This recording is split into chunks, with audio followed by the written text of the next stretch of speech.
Hi friends, welcome to Akshaya dot com. இன்றைக்கி இந்த வீடியோவில் நல்ல சூப்பரான காரசாரமான ஒரு சைட் டிஷ் ரெசிபி. இது தோசை, சப்பாத்தி, சாதம் எல்லாத்துக்குமே அருமையாக இருக்கும். ஒரு தடவை செஞ்சு வச்சுட்டிங்கன்னா ஒரு வாரம் கூட நீங்கள் ஸ்டோர் பண்ணி வச்சு சாப்பிட்லாம். இப்போ இதை செய்யறதுக்கு ஒரு சட்டியை சூடு பண்ணியிருக்கேன். அதில் 1 டீஸ்பூன் அளவுக்கு எண்ணெய் ஊற்றி சூடானதும் 1 டேபிள் ஸ்பூன் கடலைப்பருப்பு, 1 டேபிள் ஸ்பூன் உளுத்தம்பருப்பு, கூடவே ஒரு 5 வரமிளகா சின்னதாக தான் சேர்த்துருக்கேன். கூடவே 1 டீஸ்பூன் ஜீரகம் சேர்த்து பருப்பெல்லாம் நல்லா செவந்து வர்ற அளவுக்கு வறுத்துக்கலாம். எல்லாம் இது மாதிரி வறுபட்டு வந்த பிறகு இதோட 2 டேபிள் ஸ்பூன் அளவுக்கு மிளகு சேர்த்துக்கலாம். இதில் நம்ம மிளகாய் தூள்லாம் சேர்த்து செய்ய போகிறதில்ல. இந்த சைட் டிஷ்ஷில் நம்ம மிளகு தான் அதிகமாக சேர்க்க போகிறோம். அதனால் நான் 2 டேபிள் ஸ்பூன் அளவுக்கு மிளகு சேர்த்து பருப்போடையே லைட்டாக வறுத்துக்கங்க. இது மாதிரி வறுபட்டு வந்ததும் இதை அப்படியே எடுத்து மிக்சர் ஜாருக்கு மாற்றி வச்சுக்கோங்க. இது நல்லா ஆறின பிறகு அரைச்சி எடுத்துக்கலாம். இப்போ அதே மண்சட்டியில் 1/4 கப் அளவுக்கு நல்லெண்ணெய் சேர்த்து செய்கிறப்ப தான் நல்லா சுவையாக இருக்கும். எண்ணெய் சூடானதும் 1 டீஸ்பூன் கடுகு உளுத்தம்பருப்பு, கூடவே 1/2 டீஸ்பூன் ஜீரகம் சேர்த்து நல்லா பொரிஞ்சதும் ஃப்ரெஷ்ஷான கருவேப்பிலை கொஞ்சம் சேர்த்துக்கலாம். கூடவே 2 கப் அளவுக்கு உரிச்ச பூண்டு, நான் ஒரு 300 கிராம் அளவுக்கு பூண்டை உரித்து சேர்த்துருக்கேங்க. இதில் பூண்டு தான் நம்ம அதிகமாக சேர்த்து செய்கிறோம், காய்கள்லாம் எதுவுமே சேர்க்கலை. பூண்டு நல்லா இது மாதிரி வதங்கி வரட்டும். பூண்டு வதங்க பார்த்து இதோட 1/2 கப் அளவுக்கு உரித்த சின்ன வெங்காயம் சேர்த்துக்கங்க. 15லேருந்து 20 சின்ன வெங்காயம் கிட்ட சேர்த்துருக்கேன். சேர்த்து வெங்காயம் பூண்டு நல்லா வதங்கி வரணும் கண்ணாடி பதத்துக்கு.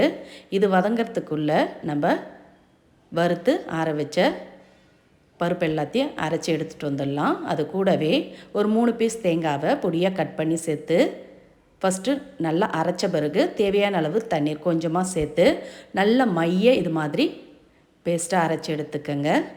அதிகமாக தண்ணி சேர்த்துறாமல் இந்த அளவுக்கு திக்காகவே அரைச்சி எடுத்து வச்சுக்கோங்க. அப்போ தான் வதக்க ஈஸியாக இருக்கும். இப்போ பூண்டும் வெங்காயமும் நல்லா கண்ணாடி பதத்துக்கு வதங்கி வந்திருக்கு. எந்த அளவுக்கு வதக்கிறோமோ அந்த அளவுக்கு நல்ல சுவையாக இருக்கும்.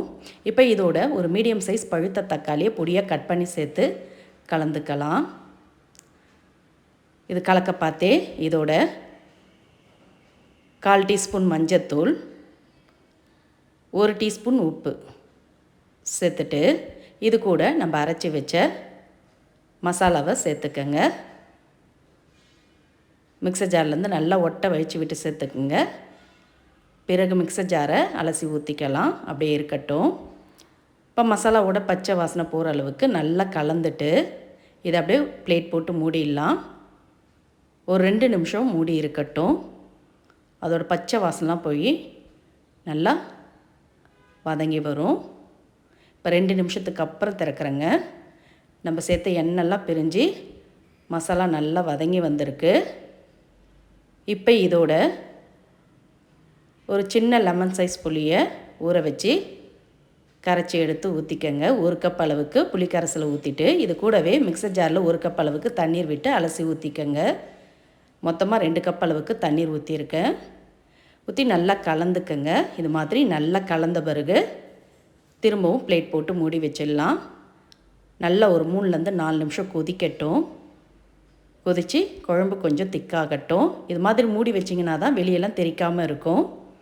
இப்போ பாருங்கள், நல்லா குழம்பு கொஞ்சம் திக்காக நல்ல மணமாக கொதித்து வருது. இந்த ஸ்டேஜில் இதில் உப்பு இருக்கான்னு ஒரு முறை செக் பண்ணிக்கோங்க. நான் 1 டீஸ்பூன் அளவுக்கு எக்ஸ்ட்ரா உப்பு சேர்த்துருக்கேன். கூடவே 1 டீஸ்பூன் பொடித்த வெல்லம் சேர்த்து நல்லா கலந்துக்கங்க. கலந்துட்டு திரும்பவும் மூடி ஒரு 2 நிமிஷம் ஹை ஃப்ளேமில் வச்சு கொதிக்க விடுங்க. நல்ல மணமான சுவையான பூண்டு மிளகு குழம்பு ரெடி ஆகிடும். பாருங்கள், இப்போ 2 நிமிஷத்துக்கு அப்புறம் திறக்கிறேன். நல்ல எண்ணெய்லாம் பிரிஞ்சு நல்ல திக்கான பூண்டு மிளகு குழம்பு ரெடி ஆகிடுது. அவ்வளோதாங்க.